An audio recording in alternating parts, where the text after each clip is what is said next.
한 분씩 아주 간략하게 인사하는 시간을 갖겠습니다. 먼저. 네,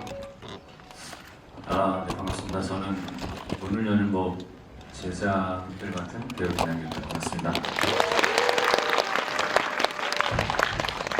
안녕하세요. 연출을 맡은 로스트 앤 파운드의 박주환입니다. 안녕하세요. 연출을 맡은 로스트 앤 파운드의 허지혜입니다. 네, 저는 하늘이 역을 맡은 최서원이라고 합니다. 너무 좋아졌습니다. 문을 여는 법은 자립준비 청년의 사회 첫걸음을 격려하는 영화인데요. 김남길 배우님께서 박지한 감독님에게 작품 연출을 제안한 걸로 알고 있거든요. 그 과정부터 좀 들어볼 수 있을까요? 마이크. 과정이 네, 원래 박지한 감독님하고 인연이 좀 있었고 그리고 같이 작품을 하기로 했었던 것들도 있어서 박지한 감독님이랑 얘기를 많이 하다가 사람에 대한 이해가 되게 깊다라는 생각들을 했었어요. 그리고 감독님 전작 봤었을 때도 그렇고 사람 관계에 대한 걸 표현을 되게 잘하셨다. 그래서 이런 사실은 어려울 수 있는 소재를 얘기를 잘 풀어가 주실 수 있다라고 생각을 해서 제안을 했고, 그리고 감독님도 이런 소재에 대해서 관심이 좀 있으셨고 평상시에 대해서 되게 흔쾌히 허락을 해주셨죠. 뭐 특히 다른 엄청나게 삼부초용 이런 거보다는 이야기가 생각보다 잘 됐어요.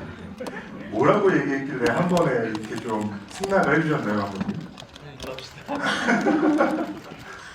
네, 저도 원래 관심이 좀 있는 소재였고 그리고 NGO도 하신다는 걸 알고 있어가지고 네, 저 평소에 관심이 좀 있어서 하고 싶다라고 말씀을 전했고 또 저 혼자 하는 게 아니라 혹시 공동 연출을 해도 되냐고 제안 드렸을 때도 흔쾌히 괜찮다고 하셔가지고 네, 하게 됐습니다. 우리 감독님께서는 이제 허지혜 감독님한테도 이렇게 손을 내미셨잖아요. 그 과정도 좀 들어볼 수 있을까요? 사실 공동 연출이 흔한 거는 아닙니다.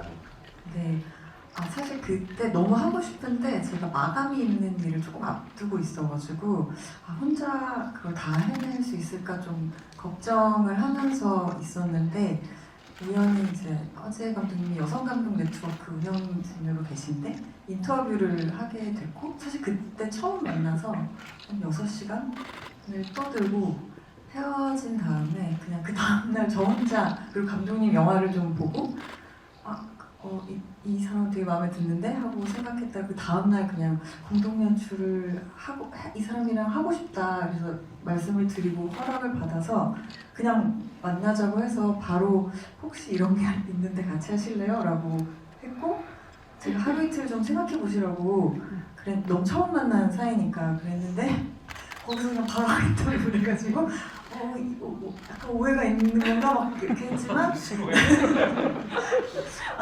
제가 어떤 사람인 줄 알고 이 사람이 이렇게 덥석하는 거지? 약간 그런 느낌으로 조금 더 생각해 보시라고 했는데 아니라고 그러셔가지고 그럼 같이 합시다 하고 바로 결정이 됐습니다. 허지혜 감독님은 그렇게 단번에 수락하신 그 이유도 좀 들어보고 싶은데요.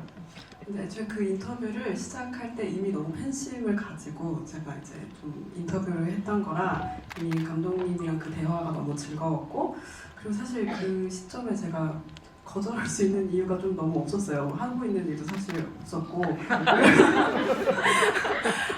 자립 청년에 대한 소재로 뭔가를 만드는 것 그리고 이제 감독님과 같이 작업을 할 수 있다는 것 이걸 사실 거절하기 쉽지 않은 오히려 그렇게 생각을 들긴 했습니다. 사실 저는 많은 분들이 아시겠지만 기자를 떠나서 이제 김남규 배우하고 좀 친한데 어쨌든 그런 측근으로서 약간 한 작품이라도 좀 더 했으면 하는 마음과 좀 좋은 일을 하고도 이렇게 좀 안 좋은 결과가 생길 수도 있는 그런 어떤 우려가 좀 있어서 사실 NGO 사업 같은 거 확장하는 거에 대해서 제가 좀 많이 말리는 편이거든요. 그런데도 불구하고 이렇게 자립준비 청년으로까지 이렇게 범위를 이렇게 넓힌 계기가 뭔지 좀 알고 싶은데요. 이렇게 얘기해도 되나요? 맨날 만나면 아직도 해? 엔지오? 그럼 아직도 하지 그럼. 그럼 제가 뭐가 됩니까? 그만해. 언제 빚 갚을 거고 언제 대출 갚을 거야 막 이렇게 얘기하고 걱정을 많이 해주는데 이 자립준비 청년이 단편 영화까지 오게 된 건 다른 게 아니라 이제 제가 하고 있는 이제 시민단체 NGO에서 관심사로 다음번 캠페인을 준비를 하고 있었어요. 근데 어떤 방향으로 자립준비 청년들을 응원할 수 있을까라고 고민하던 찰나에 국민은행 쪽에서 그런 제안을 또 같이 주셨어요. 그런 거를 자립준비 청년에 대해서 고민하고 캠페인들을 하려고 하는 걸 알고 있으니 우리가 자립준비 청년에 대해서 이야기를 좀 같이 해보면 어떨까라는 이야기를 해서 그런 거에 대해서 좀 흔쾌히 받아들이고 좀 확장을 하게 된 계기가 됐었죠. 하늘을 연기하신 최세훈 배우님은 초반에 이렇게 당차고 똑부러진 모습을 보여주시는데요. 이제 알고 보면 1년의 여정은 그 뒤에 숨은 이제 두려움과 이제 불안의 세계잖아요. 이 인물에게 좀 어떻게 접근했고 자기 모습이 좀 어떻게 투영됐으면 좋겠다라고 생각하셨는지 좀 알고 싶습니다. 일단 하늘이를 저도 처음 만났을 때 똑같이 생각을 했어요. 똘똘하고 단단하고 그런 친구라고 생각을 했었는데 그냥 그 만나는 상대들을 그 상황들을 더 보려고 했던 것 같아요. 제가 그 캐릭터를 어떻게 만들겠다보다는 그렇게 했고 저와 닮은 점은 제가 하늘을 하면서 그 단단한 하늘이의 모습들을 많이 닮아가고 싶어서 오히려 그 연기하면서 그런 것들을 제가 배워갔던 것 같아요. 그래서 촬영할 때보다 지금이 조금 더 제가 단단해진 모습이 하늘이와 닮지 않았나 생각이 듭니다. 혹시 지금 자립하시고 이렇게 따로 혼자 이렇게 사시는 건가요? 그렇습니다. 그 과정은 조금 본인은 좀 어떠셨나요? 저도 좀 처음 해보는 것들이라서 되게 집 보러 갈 때 그래서 되게 생각이 났었는데 근데 무서웠었어요. 처음엔 무서웠었는데 저도 주변 분들의 도움을 많이 받았고 그래서 좋은 집도 저도 잘 구하고 잘 살고 있습니다. 김남기 배우님은 어떤가요? 굉장히 좀 오래전일 텐데. 저에게요? 아니요, 김남기 배우님 자립했던 순간. 저는 죄송한데 용기가 없어서 자립을 해본 적이 없어요. 저는 지금도 부모님을 모시고 살고 있지만 그렇긴 하죠. 네, 그래서 저는 사실 용기가 없어서 자립을 할 엄두를 못 냈어요. 죄송합니다. 아닙니다. 굉장히 당황스럽네요. 아니 근데 이게 자립준비 청년이라 해서 뭐 물론 자립을 하는 준비를 하는 사람들도 있지만 사실 사회 초년생이나 모든 것들을 처음 경험해보는 분들에 대한 이야기라고 생각을 했어요. 그리고 그런 의미로 박 감독이랑 허 감독님께서 만들어 주셨고 또 최 배우가 그렇게 세상 배우가 얘기를 해주셔서 제가 자립이라기보다는 저도 이제 학교를 졸업을 하고 이제 연극을 처음 하면서 그랬던 처음 저도 이제 사회에 나왔던 시기 그때가 생각이 났던 것 같아요. 다 두렵고 근데 다행히 저는 주변에 좋은 분들이 많았고 그래서 제가 도움을 많이 받았었던 것 같아요. 그래서 뭐 감독님께서도 말씀을 하시겠지만 그런 의미로 이런 영화가 주변에 좀 희망과 용기를 줄 수 있는 영화이지 않을까라는 바람을 좀 가져옵니다. 그 김남기 씨가 등장하기 직전 장면에서 이제 하늘의 방은 이제 기괴하게 약간 변하는데요.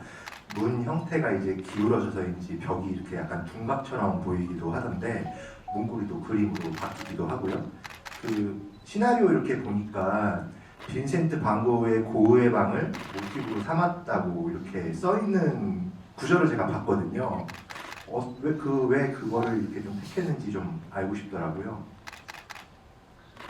두 분 중에 아무나 좀 말씀을 좀 해주시면 좋겠습니다. 사실 저희가 공동으로 시나리오를 썼고 그냥 구글을 켜놓고 같이 동시에 썼어요. 그래서 그 여러 가지 이제 버전들이 있어가지고 약간 제가 그 고흐의 방이 헷갈렸는데 근데 사실 그 고흐의 방에 관해서 언급했던 거는 저희가 판타지라는 장르를 선택하면서 영화를 뭐 같이 찍는 사람들은 시나리오를 읽는 게 되게 익숙하지만 이제 예를 들면 국민의 분들이나 이런 분들이 보시면 도대체 이게 무슨 말인가 그런 생각을 하실 수도 있을 것 같아서 저희가 최대한의 어떤 예시 예를 들면 뭐 고우의 방이 되게 찌그러져 보이는 느낌인데 그것을 구현하겠다 이런 방식으로 이제 얘기를 드리면서 이제 그 얘기가 나왔고, 그리고 저희도 이제 고우의 방 그 그림처럼 하늘이가 그 모니터 화면에 떠 있는 자기 방을 이렇게 보잖아요. 그래서 거기서 다시 시작하겠냐고 질문할 때 거침없이 누르기도 하고, 그래서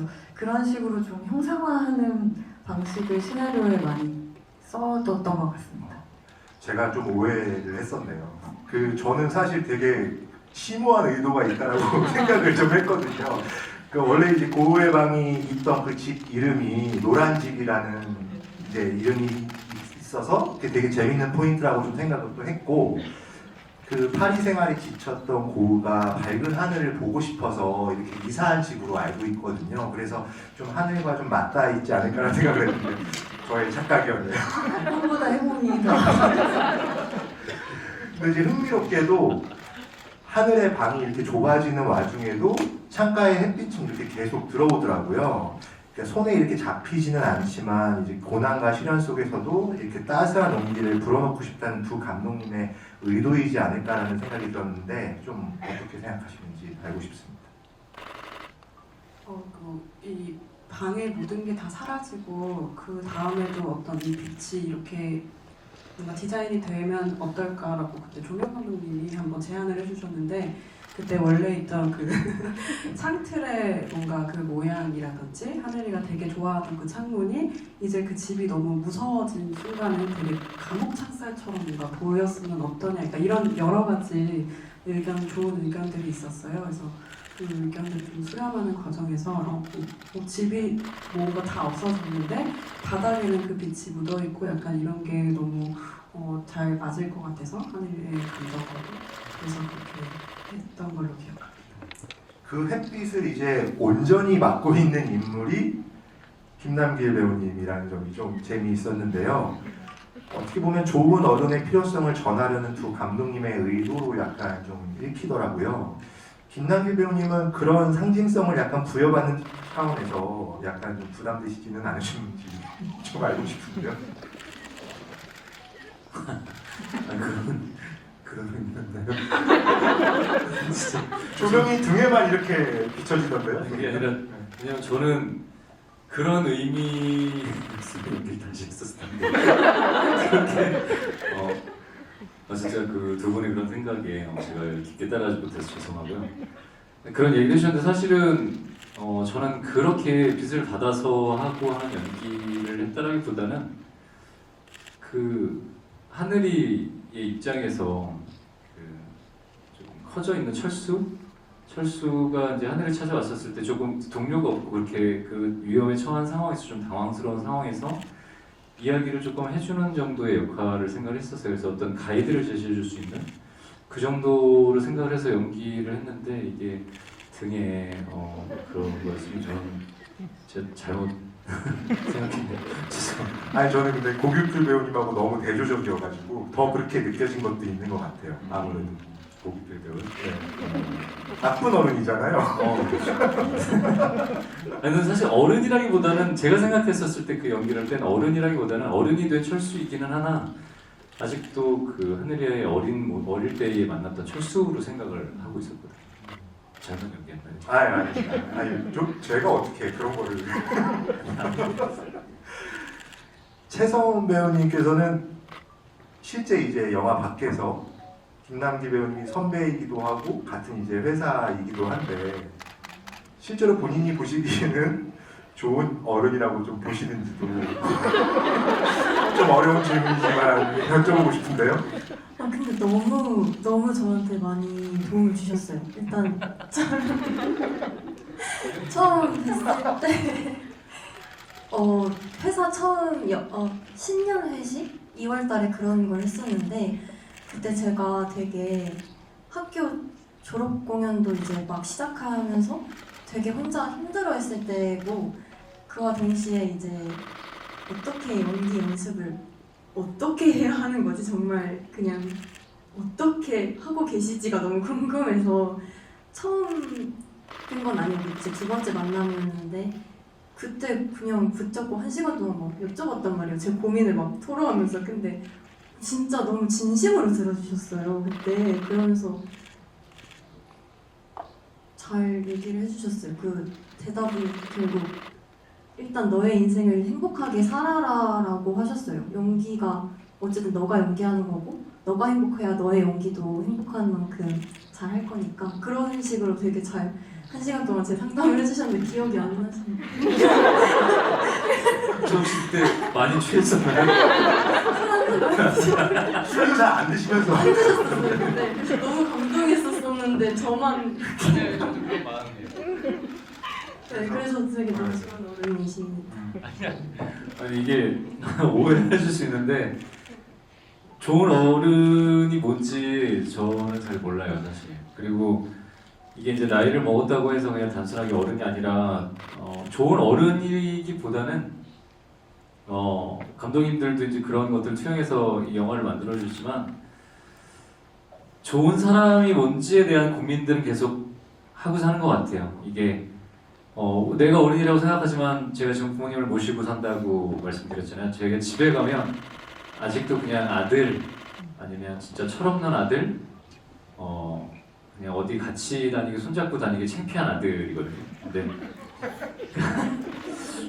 저희 부모님은 항상 제가 다른 데에 나가서 남들한테 폐를 끼칠까봐 항상 걱정하시는 분들이 있어요. 그래서 근데 진짜 걱정이 많으시나요? 걱정이 되게 많으시는 분들이라 그래서 좋은 어른이라기보다는 그냥 좋은 사람이 뭔지에 대해서 계속 고민하면서 사는 것 같고 그 정답도 사실 잘 모르겠어요. 여기 어르신 분들도 계시고 저보다 더 연배가 있으신 분들도 계시고 저보다 더 어리신 분들도 계시겠지만 이게 나이하고는 조금 상관이 없는 것 같아요.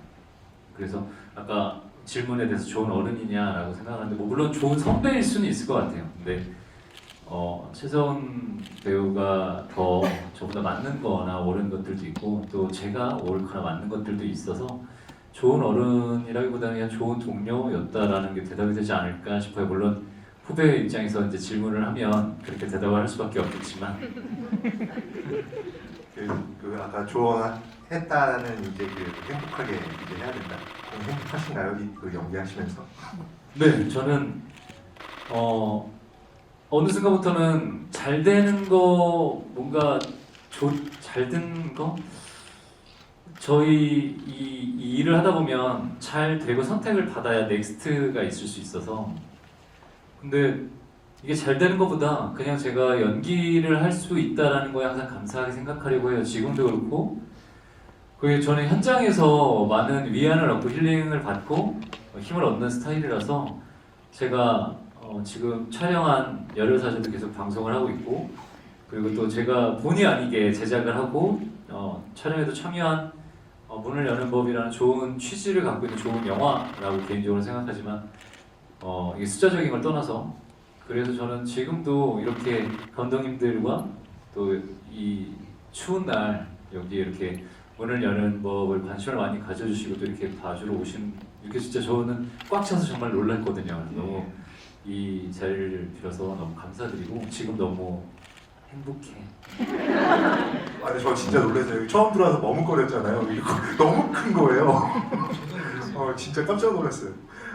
그 진실과 거짓의 방에 관해서도 좀 이야기해보고 싶은데요. 이제 북청 사자 노름과 사물놀이패를 넣으셨잖아요. 하늘이는 그 중에서도 사자 역할이라고 나오는데 이런 설정하신 이유를 좀 알 수 있을까요?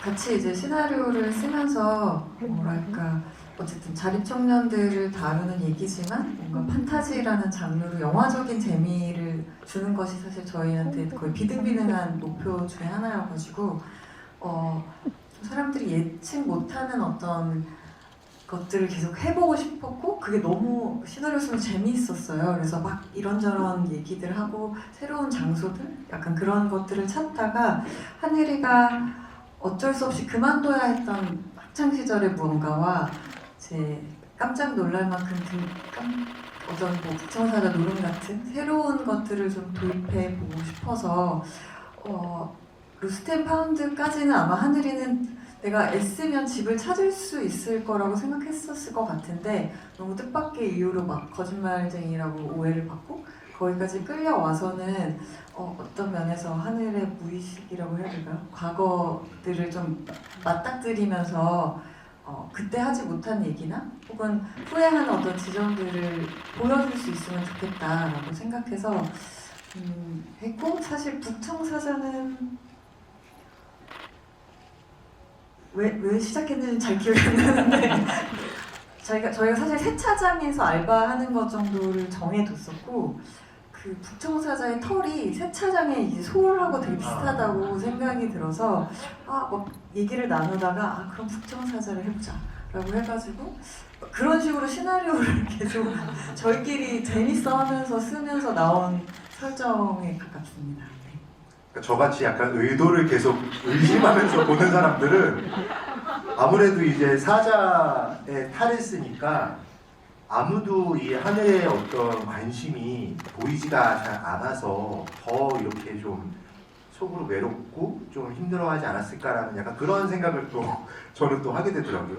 저희가 그거를 이제 그 영화를 어떻게 찍을까를 하면서 북청사자에 이제 예를 들면 두 사람이 들어가거든요. 그렇죠. 근데 둘 다 얼마나 힘들겠어요. 그 안에서 타일 속에서 뻘뻘 땀을 흘리면서. 근데도 너무 즐겁게 또 작업을 하시더라고요. 이렇게 하면 더 멋있지 않냐 하면서. 그래서 저희가 뭐랄까 안 보여서 혹은 보여서 어떻다고 생각하는 것이 되게 우리 오해일 수도 있겠다는 생각을 저희도 잠깐 했었어요. 근데 사물놀이 해주신 배우분들도 다 너무 즐겁게 해주셔가지고 저희도 되게 사실 그 환경은 좀 폐공장 이런 데여서 힘들었는데도 굉장히 재밌게 촬영을 했었습니다.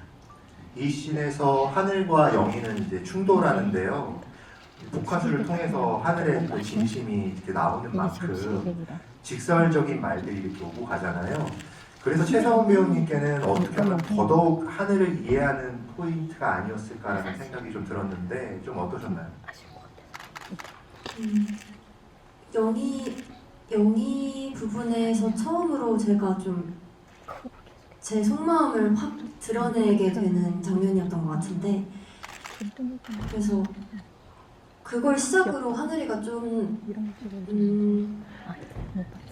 이곳에서 맞서봐야겠다를 좀 시작했던 거 아닌가 싶어요. 영희가 나한테는 어렸을 적 되게 미안하고 어쨌든 나에게도 그런 죄책감이 있던 친구일 수도 있는데 근데 나에게도 이유가 있었다는 걸 이 어딘지 모르는 이 세계에서 내가 말해도 되지 않을까? 로 시작해서 그 뒤에 만나는 사람들에게 그렇게 맞서 싸울 수 있지 않았을까 생각이 듭니다. 그 사전에 감독님 두 분께서는 자립준비 청년들을 여럿 이렇게 만나신 걸로 알고 있는데요. 꼼꼼한 취재 덕분에 약간 분신물 센터 서류에 이제 부모 성명란 같은 약간 그런 디테일이 담기지 않았을까라는 생각이 들더라고요. 이를 포함해서 이렇게 그분들 이야기를 이렇게 경청해서 이렇게 좀 나오게 된 표현이 있다면 좀 무엇이 있는지 좀 한 분씩 좀 설명해 줄 수 있을까요?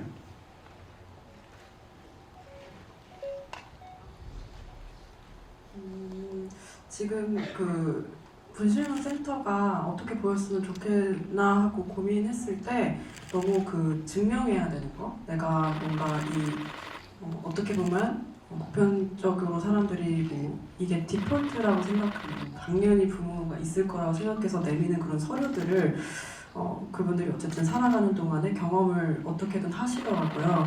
그래서 약간 그런 순간을 하늘이가 마주했을 때 사실 자기 이름을 쓰거나 약간 이런 장면들이 그 경험을 조금이라도 한번 반영해보면 좋겠다 생각을 했고, 또 이제 사실 다 그분들의 입장적으로 다 알고 이런 건 아니지만 예를 들어서 명절이라든지 약간 이렇게 좀 너는 명절에 시골 안 내려가? 약간 이런 대사도 어떻게 보면 사실 나는 갈 곳이 없을 수도 있고 사실 그런 어떤 상황들이 좀 많이 떠올랐고 들어서 그렇게 반영을 했던 걸로 기억을 합니다. 저는 그런 게 너무 좋더라고요. 사실 저는 사실 그런 시각을 가져본 적이 없다 보니까 뭐지? 이렇게 처음에 의문을 갖다가 나중에는 그거를 이해하게 되는 그 과정이 너무 가슴에 와닿더라고요. 다들 그러시지 않으셨나요? 네. 억지로 제가 끌어내는 것 같은 느낌. 그런 디테일은 이제 이질적인 배경 곳곳에서도 이제 발견되는데요. 그만큼 이제 세트 제작이 이제 다시 말해서 이제 프로덕션 디자인에 공이 아주 많이 많이 들어갔을 것 같더라고요. 근데 이거는 이제 현실적으로 돈의 문제가 있잖아요. 그 제작자인 김남길 배우님께서 약간 좀 눈치를 좀 주시지는 않으셨는지 좀 그것도 조금 알고 싶습니다.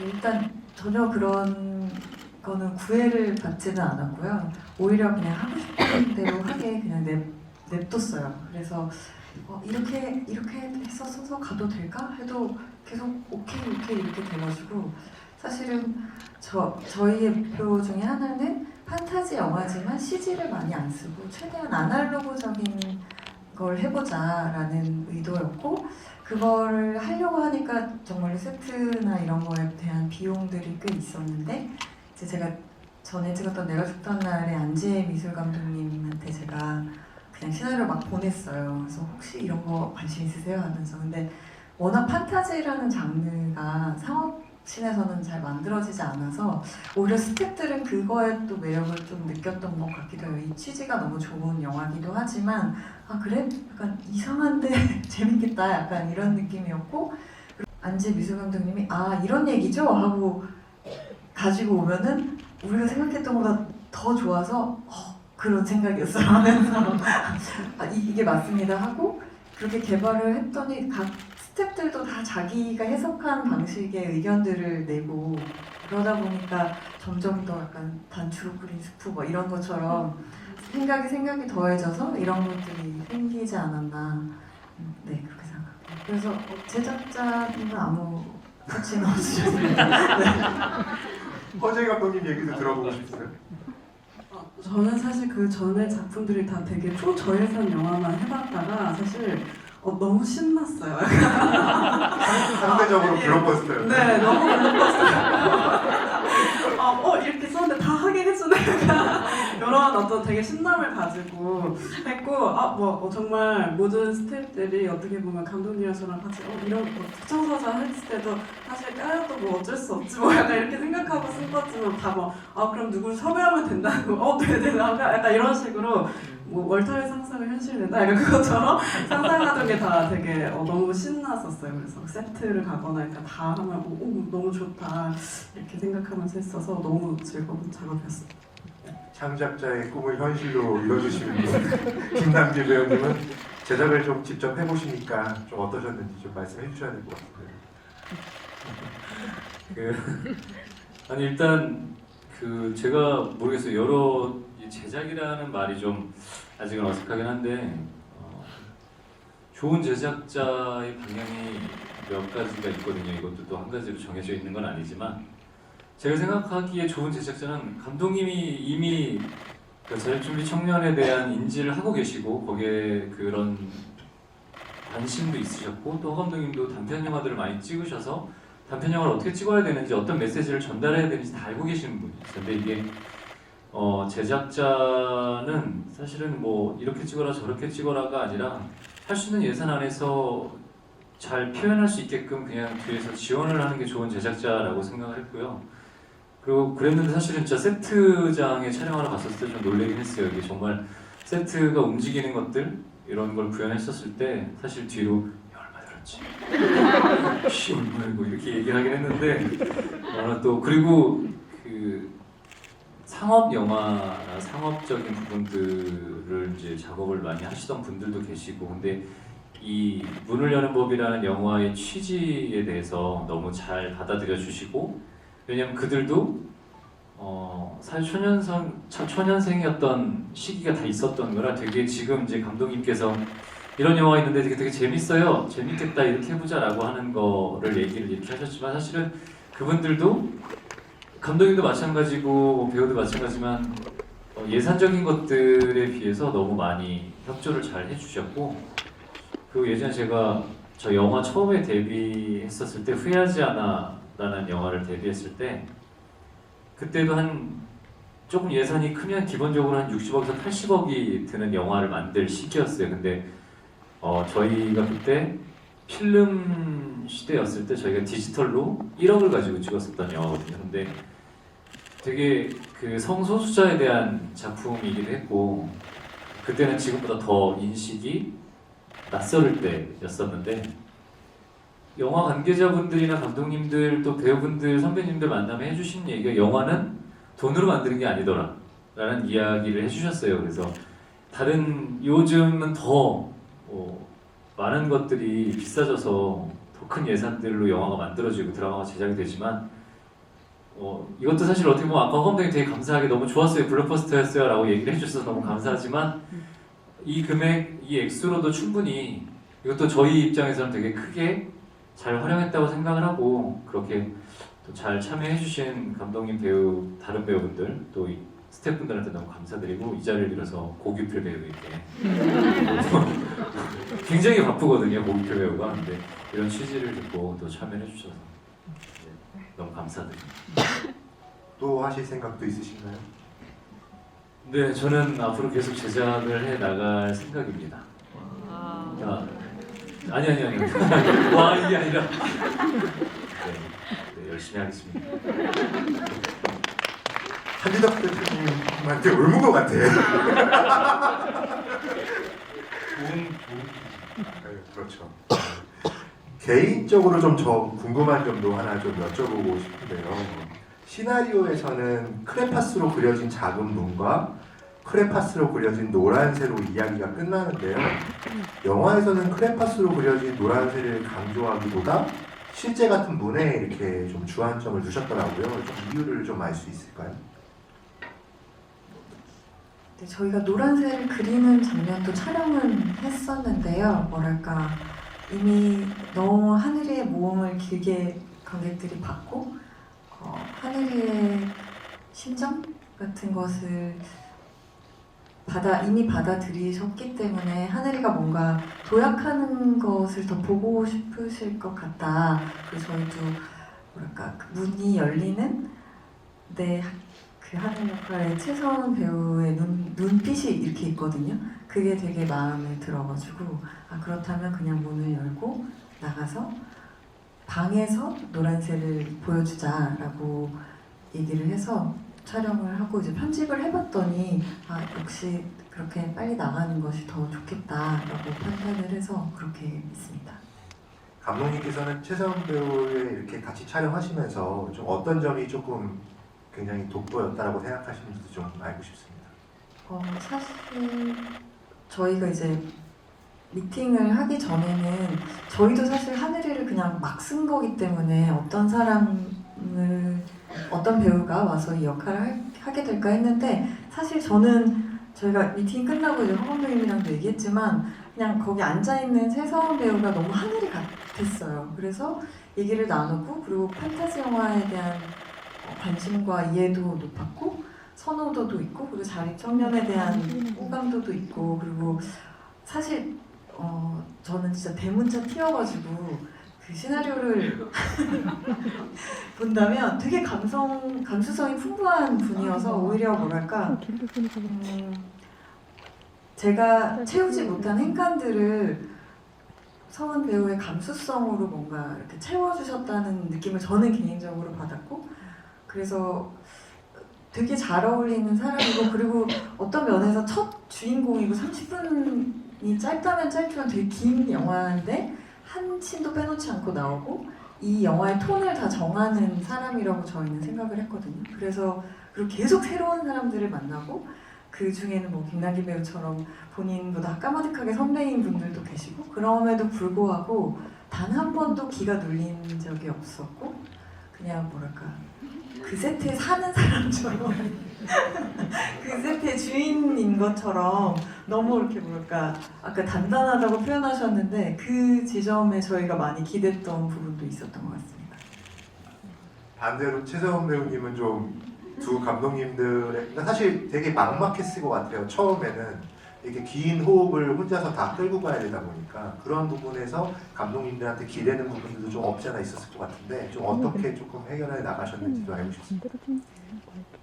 저는 일단 막막하기보다 너무 그 당시에는 행복했었어요. 왜냐면 4월에 미팅을 처음 했었는데 그 당시에 제가 너무 그 당시에 하고 있던 졸업 공연도 이제 움직임극이라서 대사를 하지 않는 공연이었고 또 그래서 연기가 너무 하고 싶었어요. 그 찰나에 너무 선물같이 갑자기 저한테 미팅이 들어왔다 하셔서 봤는데 제가 판타지를 너무 좋아하는데 또 판타지가 너무 재밌는 거예요, 대본이. 그래서 근데 제가 이걸 해도 되나요? 이랬던 것 같아요. 그래서 정말 제가 하늘인가요? 이러고 해서 너무 행복하게 그냥 진행했고 진짜 너무 편하게 해주셔가지고 제가 기댈 수 있었던 거는 네, 제가 그냥 어려운 거 뭐 하늘이가 여기서 너무 화를 내는 것 같지 않아요? 저는 여기서 화내고 싶진 않은데 감독님들은 이걸 어떤 상황으로 받아들이시나요? 이런 것도 그냥 여쭤보면 이제 30분 동안 또 잠깐 나가서 얘기해볼까요? 이런 것도 얘기하고 들어와서 하고 그냥 촬영한 적이 진짜 너무 행복했어요. 저는 정말 네. 같은 소속사시기도 한데 후배 배우의 장점에 대해서 좀 말씀을 좀 한번 해주시면 좋을 것 같은데요. 감독님이 저보다 더 좋게 아 근데 먼저 발탁을 하셨잖아요. 뭐 어떤 현장이든 다 이 현장처럼 행복하지 않겠지만 그 최서원 배우는 일단은 되게 처음에는 제가 억지로 만들어진 밝음인 줄 알았어요. 되게 천진난만하고 이게 캐릭터를 구축하기 위해서 이게 왜냐면 배우들이 가끔 그럴 때가 있거든요. 그래서 그냥 이게 만들어진 가공된 천진난만인가라고 생각을 했었는데 두 번, 세 번 정도 만나서 얘기를 해봤는데 진짜로 기본적으로 이 친구가 갖고 있는 그 밝음 에너지가 되게 많았거든요. 근데 제가 잘못 생각했던 게 뭐냐면 밝은 친구일수록 그 자신이 갖고 있는 어둠을 숨기기 위해서 더 밝은 티를 낸다라고 생각을 했었어요. 제 주변에 그런 분들도 계셨고 제가 옛날에 막 현장에서 미친놈처럼 막 뛰어다니면 선배들이 잠깐 일로 와봐 이래서 너 혹시 우한 있니 집에? 이렇게 얘기해서 네? 저는 현장이 너무 좋아서 아닌데요 이러면 근데 왜 이렇게 이게 억지로 왜냐면 그런 텐션을 갖고 있는 사람이 별로 없다라고 얘기를 하셨었는데 이제 이게 선배님들이 얘기하시는 의미가 뭔지 조금 최서원 배우를 보면서 알았는데 이게 사실 진심으로 왜냐면 그게 만약에 가공되거나 우리가 좀 만들어진 거면 지치잖아요. 근데 절대 지치지 않고 물론 집에서는 어떻게 될지는 모르겠지만 최소한 현장에서만큼 또 현장 그 뒤에서 계속 작업하는 시간 플러스 마이너스 그 뒤에 시간까지는 계속 이 밝음이 계속 아까 신년회 얘기했는데 신년회 내내 전 너무 힘들어 죽겠는데 계속 뛰어다니더라고요. 그래서 이런 것들이 되게 장점이고 무슨 어떠한 힘든 일이 있어도 그 밝음으로 잘 이겨낼 수 있지 않을까라는 생각이 들어요. 왜냐면 제가 직업이 배우다 보니까 배우를 토대로 이야기를 하지만 모든 직업이나 일들이 저보다 사실은 더 선배님들도 여기 계시겠지만 기다림의 연속인 일들이 되게 많다고 생각을 하는데 그 기다림을 얼마만큼 씩씩하게 긍정적인 에너지로 버텨내고 이겨내는지에 따라서 다음이 되게 달릴 수 있다고 생각을 하거든요. 근데 그런 의미를 봤었을 땐 이 역할하고도 되게 잘 맞는다고 생각을 했고 그런 긍정적인 에너지가 또 주변 사람들한테도 많이 전달이 됐으면 좋겠다라고 생각한 친구였어요. 최서원 배우님에게는 이번 연기가 이런 어떤 첫 주연 이런 의미도 있겠지만 또 한편으로는 자립준비 청년의 삶을 실감하는 과정이었을 것 같은데요. 이들에게 좀 어떤 것이 좀 우리 사회에 좀 어떤 것이 가장 필요하다고 생각하는지 좀 여쭙고 싶습니다. 하시면서 좀 어떻게 느끼셨는지. 관심인 것 같아요. 관심이라고 생각을 한 건 지속적인 관심인 것 같은데 이게 저도 사실 그랬던 사람인 게 지나가다 어떤 기사나 어떤 이렇게 영상이나 이런 걸 봤을 때 그 당시에 잠시 꼭 자립청년분들이 아니더라도 저런 분들이 있네 하고 어느 순간 또 내 삶을 살아가면서 좀 잊었던 것 같아요. 그러다 보니까 이제 가장 제가 영화에서 신경 썼던 장면과 어려웠던 장면이 미야보호소에서 화를 내는 장면이었는데 그 대사를 제가 준비하면서 엄청 많이 돌아보게 됐거든요. 제 삶을. 나도 항상 잠시 관심을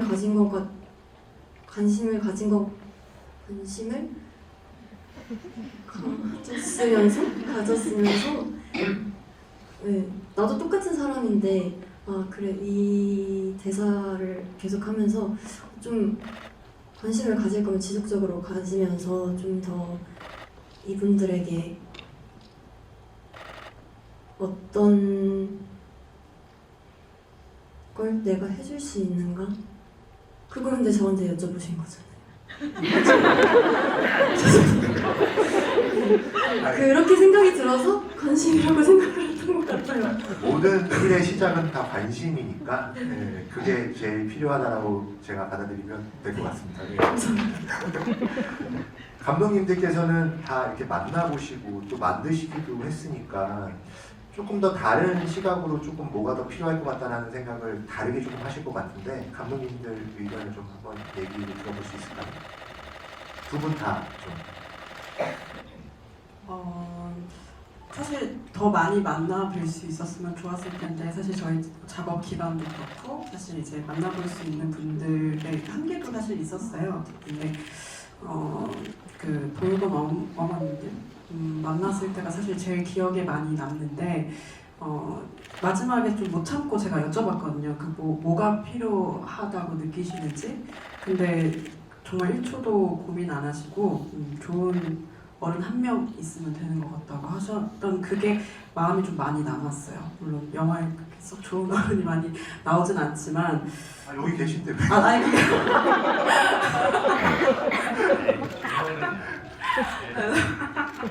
네, 근데 이제 뭔가 약간 그분들이 이야기하는 그 좋은 어른이라는 무게가 저한테 많이 닿았어요. 그래서 저도 이걸 만들면서 어떻게 앞으로 그런 어른이 되려고 노력해야 되나라고 생각을 해봤던 것 같고 영화에도 최대한 어떤 부분들에 있어서는 그런 점들이 좀 표현됐으면 좋겠다 이런 생각들도 했습니다. 저는 사실 인터뷰를 하면서 만나보고 그분들이 제가 만나본 가장 건강한 20대 초반의 분들이었어요. 그래서 사실 이분들한테는 이분들이 준비할 필요는 없고 오히려 사회가 내가 다른 이 존재를 모르고 있는 사람들이 준비가 안 된 거 아닌가? 라는 생각을 사실 제일 많이 했고 그분들이 가장 어렵다고 이제 얘기하시던 것 중에 하나가 이제 모두가 부모가 있고 그 사람들과 잘 지낸다고 이제 보편적으로 생각을 하고 있는 것 자체? 근데 나는 아니다 라고 말하는 거가 제일 어렵다. 나의 존재를 설명하는 게 제일 힘들다 이렇게 얘기를 해서 이 영화를 보고 나서 이런 사람들이 있지 까지만 알고 있어도 이분들이 좀 더 편하게 지낼 수 있는 살아갈 수 있는 여건이 되는 거 아닌가라는 생각을 하면서 만들었던 것 같습니다. 김남길 배우님도 좀 말씀해 주시겠어요? 저 여기서 제가 말을 제일 많이 했어요. 지겨우실 거예요. 왜 지금? 아니, 감독님들이 얘기하시는 좋은 얘기 많이 해주셨는데 저희 진짜 감독님 박지현 감독님 얘기에 너무 공감하는 게 그분들이 준비가 안 된 게 아니라 사회가 준비가 너무 안 됐다라는 생각에 너무 공감하고 그런 시선으로 영화를 봐주셨으면 좋겠다는 생각을 해요. 그리고 저희 시민단체에도 자립준비 청년 이제 한 분이 취직을 해서 저희 회사를 다니고 있는데 아까도 잠깐 회의가 있어서 사무실에 갔다 왔는데 진짜로 그러니까 저도 이 감독님이 얘기하시는 거 좀 반성했는데 저렇게 밝아? 왜 이렇게 밝아? 너무 밝은 거 아니야? 제가 주변 분들한테 물어봤거든요. 근데 그게 사실은 뻔하게 얘기하는 것처럼 세상의 편견에 싸우는 게 제일 어렵다라고 얘기하는 것처럼 그런 색안경을 끼고 보는 것들 자체가 조금 달라졌으면 어떨까라는 생각들을 많이 합니다. 그리고 자립준비 청년이라고 해서 자립준비 청년이라는 그 카테고리에 담기지 않고 사회 초년생들 다 누구나 사회 처음 발을 내딛었을 때의 그런 감정 똑같이 아까 최세훈 배우 얘기하는 것처럼 관심을 좀 많이 가져주셨으면 좋겠어요. 꼭 자립준비 청년이나 사회 초년생들이 아니어도 여러분들이 이 영화를 보시고 느끼신 것들에 대해서 또 조금 더 삶의 경험이 없거나 아니면 경험이 많으신 분들에게도 국한되지 않고 많은 관심을 갖고 그런 사랑을 나누면 어떨까 생각합니다. 감사합니다. 그럼 지금부터는 관객분들의 질문을 받도록 하겠습니다. 질문이 있으신 분은 제 말이 아직 하지도 않았는데 손을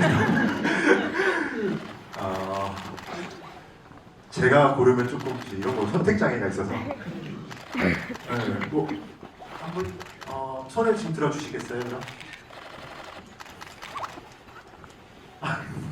저기 계신 분 제가 제일 잘 보이네요. 저쪽에. 네.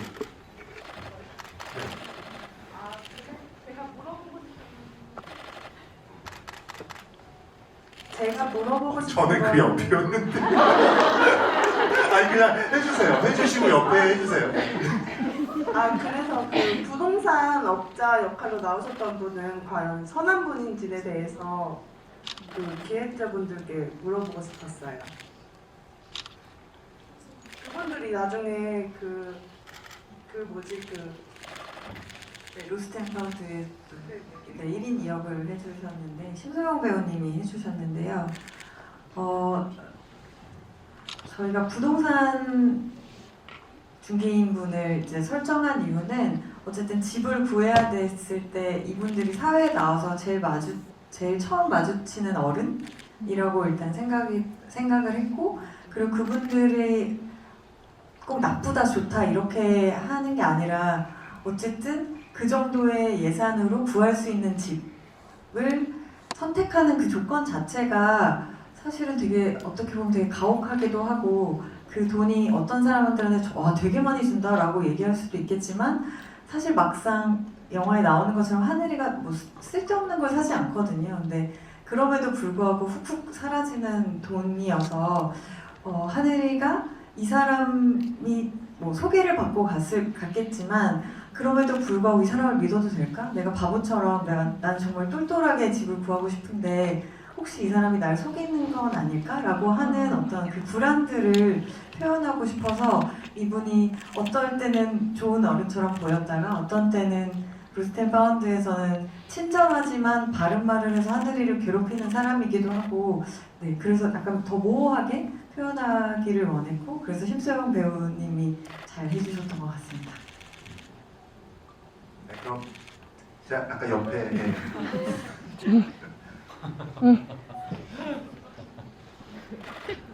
안녕하세요. 저는 입사 5개월 차 된 신입사원인데 요즘 약간 잘 맞는 길을 선택했는지 고민이 돼요. 그래서 사회초년생분들에게 하고 싶은 말씀이 있으신지 궁금합니다. 누구한테 질문? 아무나 저요?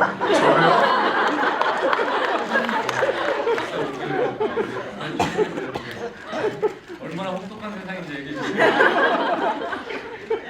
아니 해주세요. 김민현 서은이가 줘요. 초년생. 저희 다 멘붕 빠진 거예요.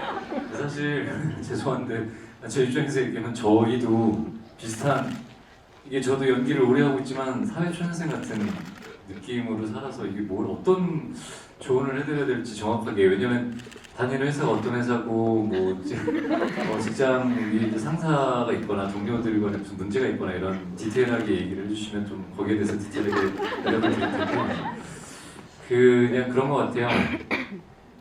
아까 그 옆에 분이 질문하셨잖아요. 그 어른이 그 부동산 중개인이 나쁜 사람으로 그리고 싶었는지 아니면 좋은 사람으로 그리고 싶었는지. 근데 저도 가끔 살면서 그런 생각을 하거든요.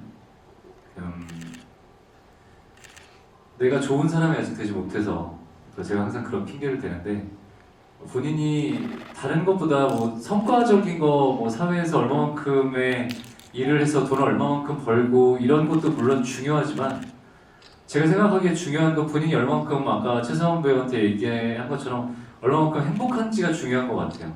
그래서 그 행복은 다른 사람들에 의해서 행복이 지어질 수도 있고, 본인이 어떤 결정을 하면 본인이 어떻게 생각을 하느냐에 따라서 행복이 결정될 수도 있다고 생각을 하거든요. 모든 것들에서 한없이 나쁘게 생각하면 너무 나쁠 수밖에 없고 또 좋게 생각하면 너무 좋을 수밖에 없는데 그게 좋게 생각하고 나쁘게 생각하고 한다고 해서 그게 정답이 있는 건 아닌데 그냥 본인 스스로가 5개월이 돼도 똑같이 어떻게 생각하느냐에 따라서 행복할 수 있고 5년이 됐는데도 불행할 수 있거든요.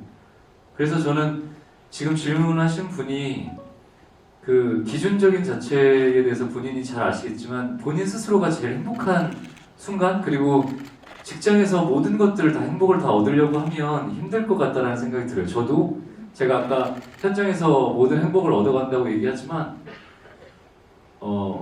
저희 아까 얘기한 좀 넥스트가 있어야 다음 작품을 할 수 있고 시청자분들이랑 대중분들이 사랑을 해주셔야 저희도 그냥 편하게 얘기하면 팔릴 수 있거든요. 근데 그렇기 때문에 만약 현장에서 연기하는 게 너무 좋아 이렇게가 안 돼요. 그래서 공동체 작업이라고 어디 가서 늘상 얘기하지만 누군가가 조금 부족하게 그러면 끌어주긴 하나 어쩔 때는 그 끌어줌이 화가 날 때도 있고 그냥 현장에서 좀 이게 모든 것들이 다 같이 누군가에 대한 지분 때문에 내가 이 자리에 있는 건 맞지만 그게 너무 속상할 때도 있고 되게 많은 감정들이 저 역시 계속 교차해요. 아까 얘기한 것처럼 좋은 어른인지 뭐가 어떤 건지 잘 모르겠지만 좋은 사람이 되기 위해서 계속 노력을 하는 것처럼 본인의 행복을 위해서 계속 노력을 하시는 게 어떨까 싶은 생각이 들어요. 그래서 뭐 본인이 노력을 안 하신다는 얘기는 아니지만 얘기하다 보니까 이제 말이 길어졌는데 어떤 것들에 대해서 행복을 생각을 하는지가 중요한 것 같아요. 직장에서 초년생이니까 여러 가지의 생각들이 되게 많아질 수 있겠지만 직장 생활에서보다는 본인이 어디에 있어도 얼마만큼 행복할 수 있는지 행복하려고 하는지가 중요하지 않을까 생각합니다. 다른 분도 얘기해 주실 분 계신가요? 사실 되게 너무 어려운 질문이긴 한데 저희가 그걸 어떻게 영화에 담을까 되게 애를 많이 써서 만든 것이 너도 문을 열고 도움을 청해봐 처럼 좋은 어른이 그 당시에 좋은 어른이 있을 수 있고 나쁜 어른이 있을 수 있지만 그때마다 그냥 고립되지 말고 뭔가 연결되려고 애를 써보시는 것을 너무 두루뭉술한 답이긴 하지만 그렇게 말씀드리고 싶습니다.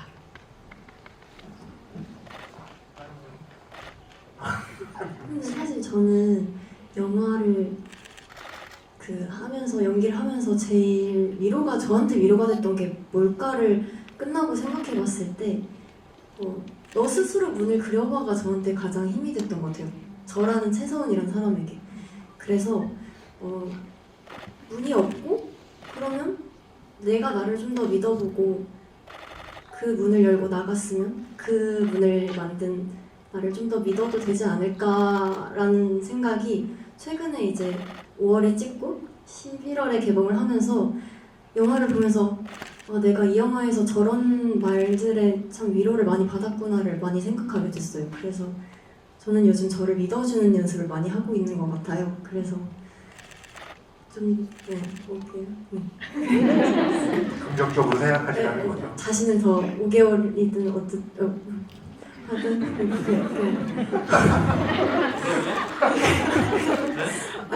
그러니까 좀 더 자신을 더 믿어주셔도 괜찮을 것 같다는 말씀을 드리고 싶은 것 같습니다.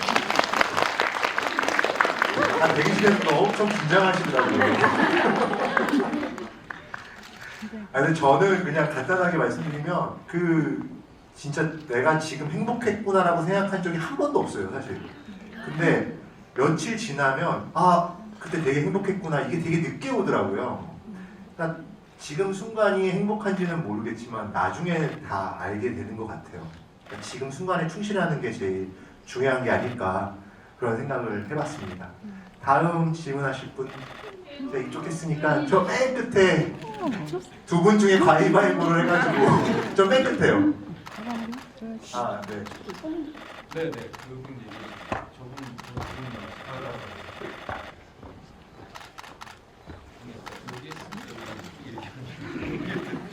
그러려고 했는데 저기서 너무 크게 하셔가지고.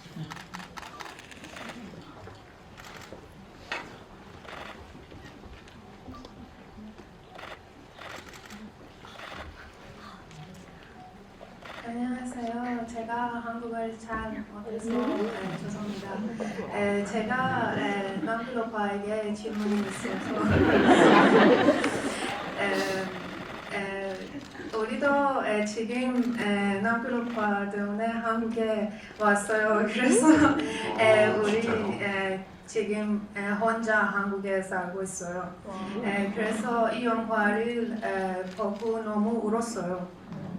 진짜 한국에 살기 너무 힘들어요.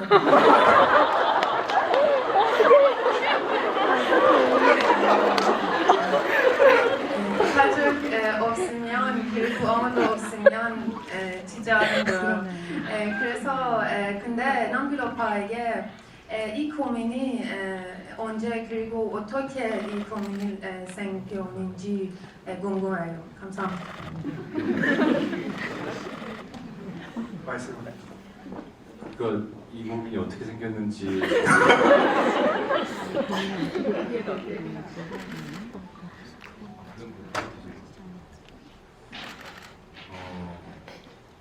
일단 한국이 살기가 너무 힘들다라는 거 너무 진심으로 저도 공감하고 제가 이 자리를 빌어서 너무 아니 말 좀 심하다니까. 왜냐면 살기 힘든 건 맞지 왜? 그러나 저는 행복합니다. 그 행복을 찾아가는 거니까. 일단 제가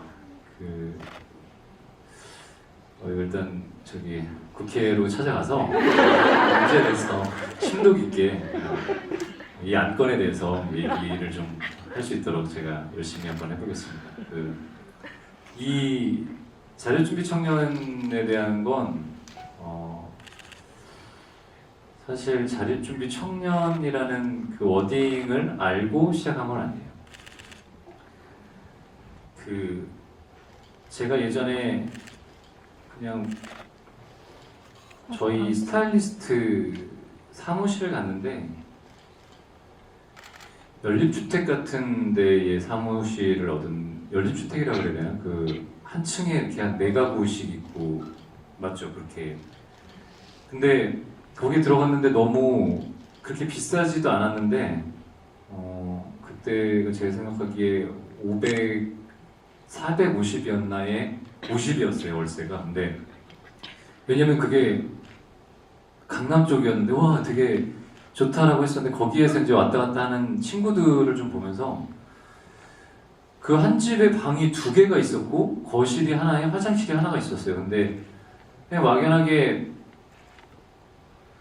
거기에서 왔다 갔다 하는 친구들 그리고 제가 작품을 하면서 조금 많이 배우는 편인데 혼자 나와가지고 이제 원래는 그 예전부터 자립준비 청년이라기보다 보호종료 아동에 대한 관심을 좀 갖고 그 친구들을 도와주다 보니까 이 친구들이 처음에 그런 친구들을 보면서 거기에 제가 있었던 스타일리스트 사무실에 자립준비 청년들이 거기에서 이제 한 가구 안에 4명이 같이 살고 있는 거예요. 처음에 깜짝이야 4명이서 막 우르르 나왔다가 우르르 들어가가지고 좀 놀래서 물어봤더니 자립준비 청년들이 여기에서 이제 같이 일하면서 살고 있다라고 얘기를 들었는데 그 전에 보호종료 아동에 대해서 이게 보호종료 아동이 법적으로 끝나면 이들이 어떻게 가고 어디로 가고 이게 사회에서 이들이 생활할 수 있게끔 처음부터 어느 정도의 제도적인 개선이 되어 있는지를 궁금해하다가 이제 영화가 이렇게 시작이 된 거고 그때부터 이들을 위해서 우리가 할 수 있는 게 뭐가 있을까라는 생각들을 계속 제가 하고 있는 시민단체에서 꾸준히 고민을 해왔어요. 왜냐면 일반적으로 캠페인 같은 거를 하나 하려면 최소한 3년 정도의 기획을 하고 그리고 자료조사를 해야 되거든요. 근데 그런 와중에 이 영화에 대한 제안이 와서 이 영화를 그때 이제 제작을 하게 됐죠. 대답이 됐나요? 아 됐다. 네. 한국에서 화이팅. 하트를 저렇게 또 사실 얼굴이 잘 안 보여요 저희가. 근데 하트는 너무 잘 보이네요 지금. 다음 분을 저기 아까 처음부터 하셨던 것 같은데 여기 앞에 못 보고 있어요. 여기요 여기. 아 여기 4번째 줄. 아 제가 너무 힘들게 포즈를 잡고 짰나 보네요. 네, 안녕하세요. 다른 건 아니고 그 철수에 대해서 조금 궁금해서요. 다른 길을 선택한 이제 뉘앙스를 주지만 그 캐릭터를 만드신 이유가 조금 그러니까 다른 길을 선택하는 친구들도 있다라는 거를 알려주고 싶으셔서 그런 건지, 그리고 또 그 친구를 통해서 내가 혼자가 아니고 그러니까 어른이 아니지만 동료가 있고 다른 사람이 있다라는 거를 알려주고 싶으신 건가가 좀 궁금해서 질문을 드리고 싶었습니다. 감독님께서 말씀해 주셔야 돼요. 감독님이랑 시나리오를 쓸 때 제일 고민했던 캐릭터 중에 하나였어요. 왜냐면 이걸 빼놓고 이야기를 할 수 있을까? 왜냐면 너무 많은 분들이 경험을 하고 계세요. 약간 친구 중에 혹은 같이 생활했던 사람 중에 근데 이 얘기를 우리가 이렇게 빼놓고 할 수 있을까라는 고민을 하다가 이렇게 넣었는데 이런 사람도 있다라는 차원이라기보단 사실 저희도 사실 온전히 알 수는 없잖아요. 왜 그렇게 됐는지. 근데 이제 이런 어떤 그게 되게 보편적인 경험이고 그걸 이제 그 당사자가 어떻게 경험하고 있고 이런 이야기들을 최대한 영화적으로 좀 담아보고 싶다는 생각도 들었고. 네, 그 캐릭터를 넣은 이유는 감독님이 말씀하신 것처럼 실제 있는 얘기를 우리가 무시하면서 하늘이를 그냥 밝고 건강한 사람으로만 그릴 수 있을까 하는 거가 하나였고, 또 하나는 어쨌든 하늘이도 그 친구도 다 좋은 어른이 될 거다라는 생각을 다 가지고 살았을 텐데 어떤 순간 그 친구가 왜 그런 선택을 했는지 나중에 어린 철수가 나와서 얘기를 들려줬으면 좋겠다고 생각을 했었고요. 그래서 하늘이가 보자마자 알아보면서 너무 반가워하잖아요. 그리고 여기서 만날 수 있구나라는 얘기를 하는데 아마 하늘이가 사진을 벽에 계속 사진을 붙여놓은 것처럼 실제로 만날 수 있든 만날 수 없든 하늘이한테는 되게 중요한 존재고 내가 어른이 되는 걸 지켜봐라 하는 어떤 의미도 함께 있었을 것 같습니다. 네. 그래서 하늘이가 바라는 어른의 모습으로 등장해서 뭔가 힌트를 주는 사람으로 설정했습니다. 감사합니다. 한 분 더 받겠습니다. 저기 우주체가 코코 있어요.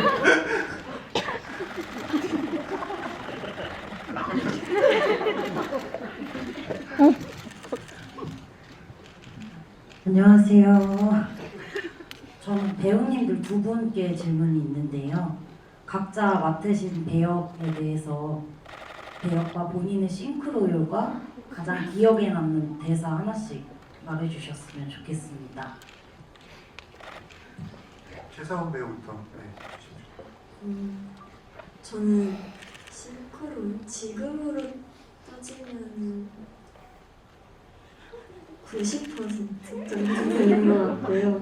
그 이유가 하늘이도 처음에 되게 겁이 많은데 똘똘해야 한다고 생각해서 그런 척을 한다고 생각을 하는데 저도 그런 면이 되게 많거든요. 겁은 나지만 그거를 이제 티내지 않으려고 많이 노력을 하고 그러면서 하늘이를 연기하면서 그런 점을 제가 담고 싶다는 생각을 많이 하고 5월에 촬영이 끝나면서 그거를 많이 제가 담고 싶은 부분을 많이 6개월 동안 되게 생각하면서 노력해와서 지금으로 90% 정도 되는 것 같고 기억에 남는 대사는 제가 항상 말했듯이 어린 철수에게 말했던 같이 좋은 어른이 될 줄 알았어 라는 대사를 제가 제일 마음에 와닿습니다. 김남길 배우님도. 저하고 싱크로율이 하나도 안 맞고요. 진짜 제가 연결하면은 어떤 인물들을 표현할 때 제 안에 있는 제가 모든 사람들이 다 한 가지 색깔이 아니니까 갖고 있는 걸 좀 확장을 해서 캐릭터를 표현한다라고 늘 인터뷰할 때마다 얘기했는데 철수는 제일 확률이 낮은 싱크로율이고 제가 제일 좋아하는 대사는 노란색을 찾아야 돼라는 대사죠. 감독님한테 이거 파란색 아니에요?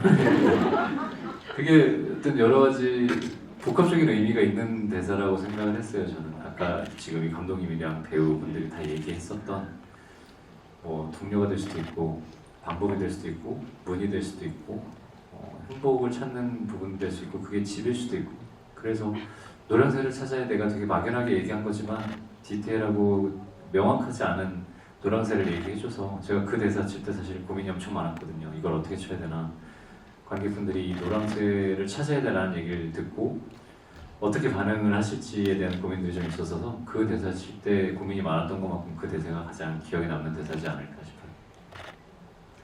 질문은 여기까지 받아야 될 것 같고요. 제가 사실 여기 이 뭐였죠? 아까? 갑자기 까먹었네. 여기 뭐 상품을 준비한 게 있는데 5분 제가 드리는 것보다는 훨씬 이제 김남기 배우가 직접 주는 게 좋을 것 같으니까 잠깐 다 내려오시죠. 대박. 아니 직접 전달을 하시면 제가 주는 게 의미가 없어요. 여기 저하고 감독님 두 분하고 최선 배우가 그리고 기자님이 한 분씩 그 자리를 호명해서 이게 지금 아니 지금 질문하신 분들 질문하신 분들한테 네, 질문 지금까지 하신 분들이 다 내려오시라고 우리가 5 질문을 받았어요? 네네. 지금 나오세요 잠시. 네.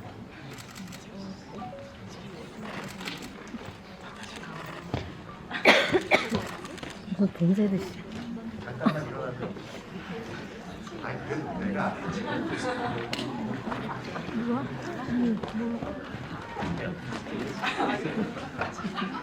지금 김남기 배우가 너무 쑥스러워하니까 그러면 이렇게 돌아가면서 한 분씩 이렇게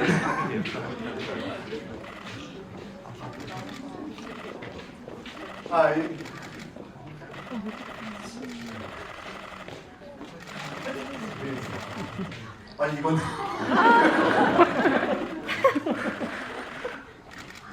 선물을 드리려고 오시라고 했는데 받으셨네요.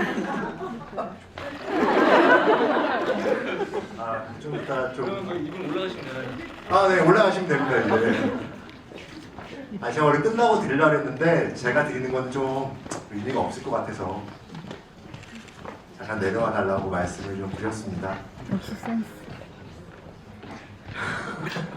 감사합니다. 이제 마무리를 좀 해야 할 듯한데요. 한 분씩 이 영화가 자신들의 인생에서 좀 어떻게 기억되길 바라시는지 좀 얘기를 해주시면서 끝인사를 좀 곁들여 주시면 좋을 것 같습니다. 저기 최성원 배우 인내하십시오. 네, 정말 이렇게 많은 분들이 와주실 줄 몰랐는데 너무 감사드리고 저는 이 영화가 제가 힘들 때마다 생각하면 바로 힘이 나는 영화가 여전히 지금도 되고 있는데 앞으로도 그런 영화가 됐으면 좋겠고 정말 저는 여전히 저를 너무 부족하다고 생각을 하는데 제가 이런 좋은 영화 왜 울어 또? 여러분 박수 한 번만 주세요.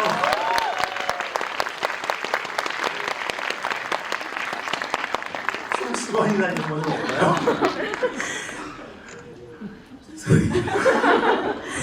이런 따뜻하고 좋은 영화 제가 할 수 있어서 너무 행복했고 이렇게 너무 봐주셔서 감사합니다.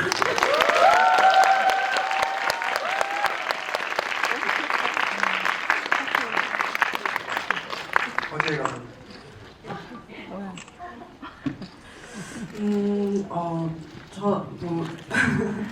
이렇게 좋은 취지와 좋은 배우님들과 이렇게 작업할 수 있는 기회가 있다는 것 자체로도 저는 너무 복이 많았던 한 해다 이런 생각을 하고 있고요. 사실 이렇게 이 작품을 같이 한 입장으로서 이렇게 사랑해 줄 수 있는 배우가 있다는 것도 저한테 너무 큰 복인 것 같아요. 그래서 이렇게 이런 영화에 참여할 수 있는 기회를 주신 박지원 감독님이랑 김남기 선배님 너무 감사드리고 네, 감사드리고요.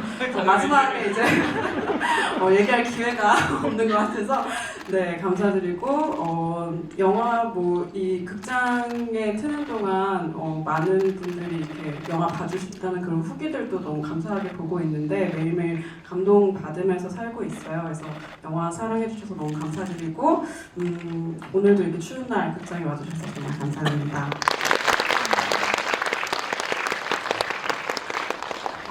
저는 사실 되게 오랫동안 작품 하고 싶은데 못하고 어떤 사정들 때문에 못하고 있다가 현장에 가서 사실 너무 신나고 즐거웠고 그리고 처음으로 공동 연출이라는 걸 해보고 그리고 저랑 허 감독님은 사실 나이 차이 되게 많이 나는데 저희 동료와 허 감독님의 동료들이 함께 섞여서 이런 경험을 한 것도 저한테 너무 새로웠는데 너무 행복한 경험이었고 이렇게 관객분들도 함께 만날 수 있어서 정말 영광이었습니다. 감사합니다.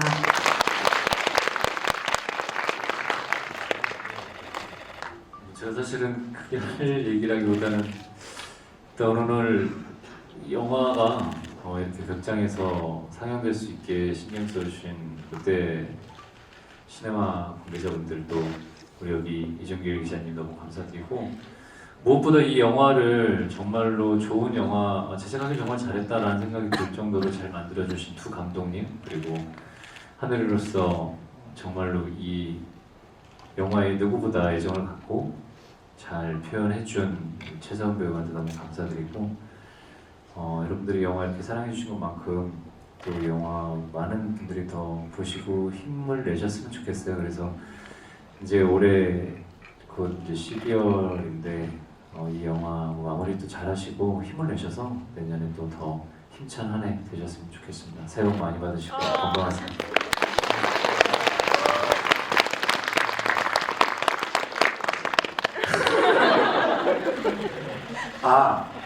열혈 사진 본방을 못 봐서 그래요. 나 그렇게 쌍스러워잖아. 그럼 이것으로 오늘 GV를 마치겠습니다. 늦은 시간까지 경청해 주셔서 감사드리고요. 날씨가 좋으니까 꼭 조심히 귀가해 주십시오. 감사합니다. 감사합니다.